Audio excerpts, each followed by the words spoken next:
আসসালামু আলাইকুম। সবাই কেমন আছেন? আশা করি ভালো আছেন। তো তমালিকা এক্সপ্রেসে সবাইকে স্বাগতম। আজকে একটা নতুন ভিডিও দেখাবো আপনাদেরকে।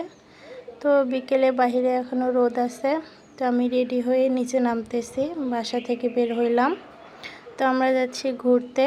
তো কোথায় যাচ্ছি আপনাদেরকে দেখাবো। এটা হচ্ছে রাস্তা যেখানে আমরা আসবো। আমরা এসেছিলাম আসলে পীরগঞ্জের সুইস গেটে। এখানে একটা রেস্টুরেন্ট আছে, তো সেখানে খাওয়া দাওয়া আবার ঘোরাফেরা করতে আসছিলাম। এটা হচ্ছে রেস্টুরেন্টের সামনের ভিউ।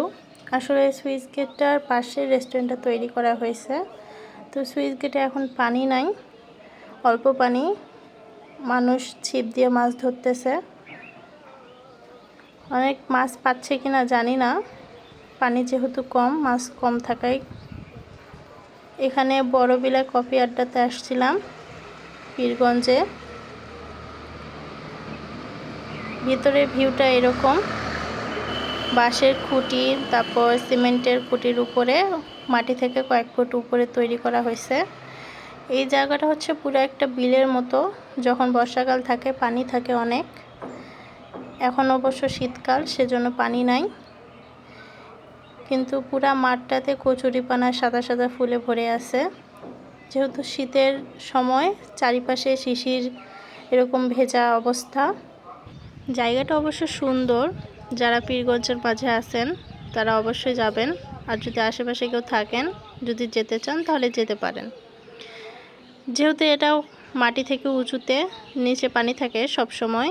তো এখানে রেস্টুরেন্ট কর্তৃপক্ষরা নিচে লাল শাপলা লাগিয়ে রাখছে, যেন মানুষ আসলে তাদের ভালো লাগে। রেস্টুরেন্টটা 8টা হাউস সিস্টেমে ভাগ করে রাখছে ওরা।